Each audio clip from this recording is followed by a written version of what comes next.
Bonjour, la Bible dit dans Amos 5 au verset 4, car ainsi parle l'Éternel à la maison d'Israël, cherchez-moi et vous vivrez. La vie se trouve en l'Éternel seul. Christ est le chemin, la vérité et la vie. Si tu n'es pas en Christ, tu ne vis pas, mais tu existes. Il y a des personnes qui disent qu'ils sont enfants de Dieu, mais on ne n'est pas enfant de Dieu. On le devient à un moment donné. Tu dois accepter, confesser Christ comme ton Seigneur et Sauveur personnel.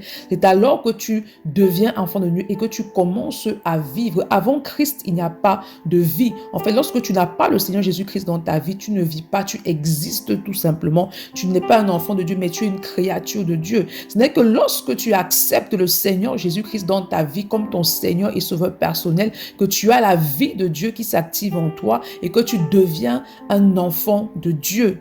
Donc, il est important de faire la différence avec cela. Et la vie ne se trouve qu'en Christ. Peu importe ce que tu fais, il y a la vie nulle part si ce n'est en Jésus-Christ.